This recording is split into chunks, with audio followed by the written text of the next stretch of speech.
Hi guys, it's Nursing with Joe, and this channel is going to be created for all things nursing, all things nursing school, all things exit exams and NCLEX, anything you really want to know about nursing, I got you.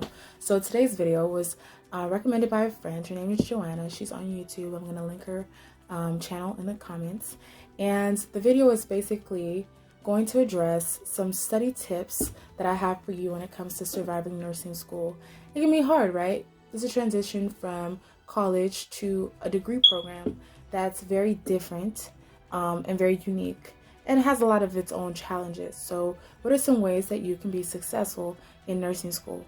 I have about 5 or 6 tips that I'm going to go through. I have them listed down below, so if I look down you'll notice that's why. And let's get right into the video. So the first tip: know the kind of student slash studier you are. What do I mean by that? Well, when you learn in class, are you better adept at absorbing information when it's being spoken to you in the auditory sense, like when you're listening to it? Sometimes, you have the opportunity, if it's allowed, to record your lectures. And do you benefit from just listening and listening and listening to those lectures and having it play in your mind? And then are you better able to recall it on an exam when you've heard it multiple times?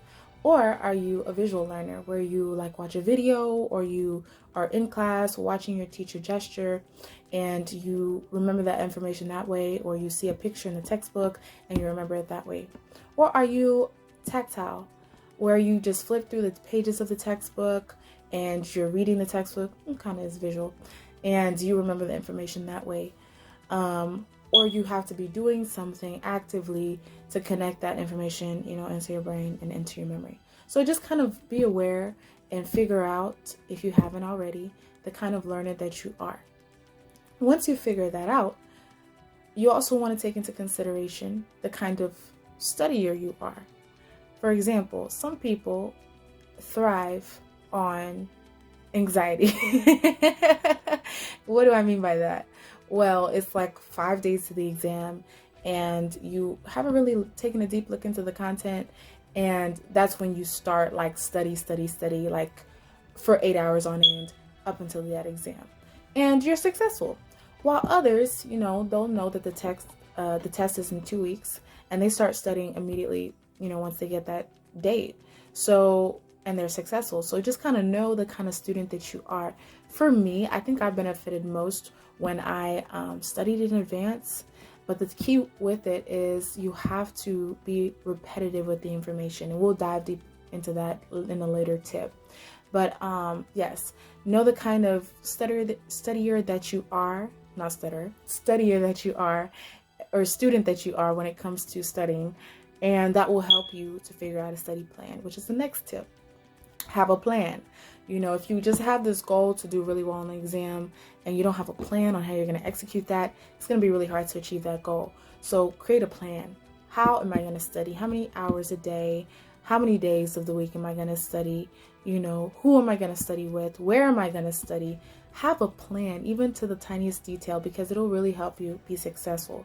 For me, after lecture, I would go to the library down the street, stay in there for a couple of hours, and then repeat on the next day.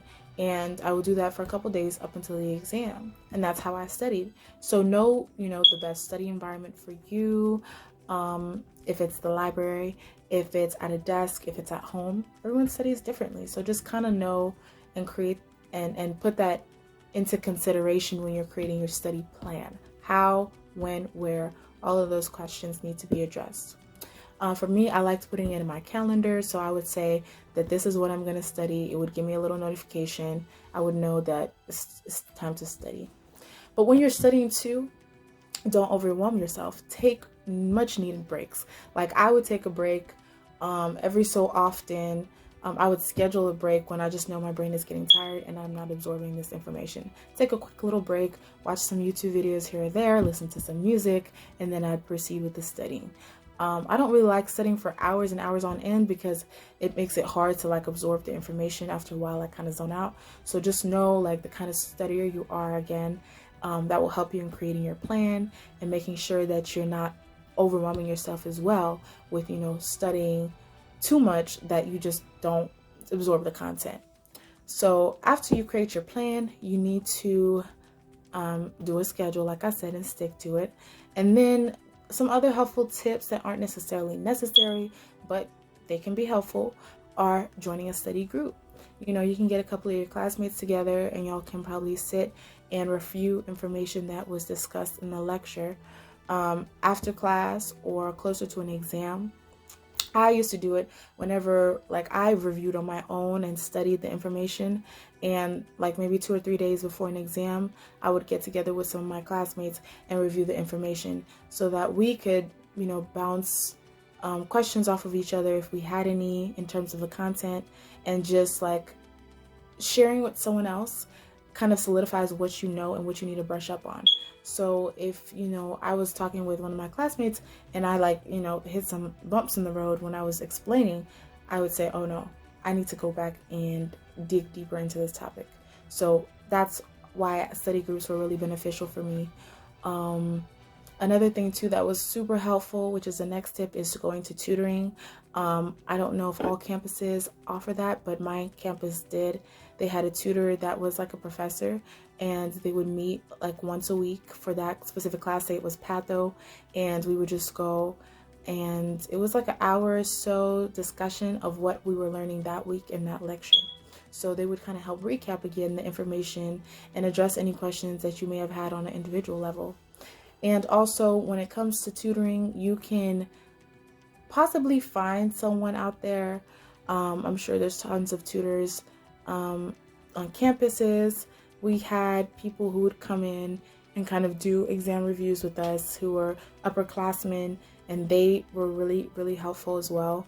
They would kind of give a nice synopsis of what to expect for the exams and all the content that we were learning for the upcoming exam. They would synthesize into a nice little summary. So they were super helpful. Anything the campus really offered, I went. So know what your resources are on campus and take advantage of them as much as you can, because nothing, you know, there's never too much help, you know what I mean?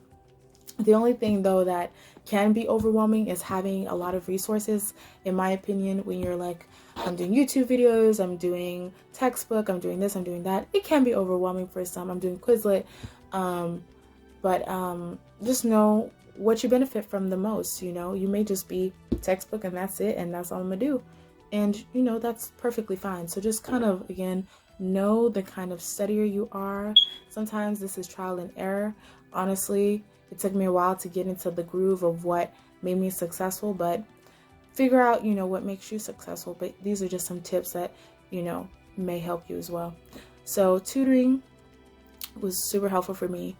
And then again, revisiting the information, always going back to review. Even though you went over Unit 1 2 weeks before the exam, you still need to go over Unit 1 again a couple days before the exam, because that was 2 weeks ago. So all about it, all nursing school is repeating the information over and over so it can digest, because it's a lot of information to learn. But once you're repetitive with it and you continue with it, then you can be pretty successful. So those are a couple of tips that I had. Hopefully they were helpful. If you have any video suggestions on what you'd like to see from this channel, please put it in the comment section, reach out. Yeah, let me know. So thank you for watching. I appreciate it, and have a great day. Bye-bye.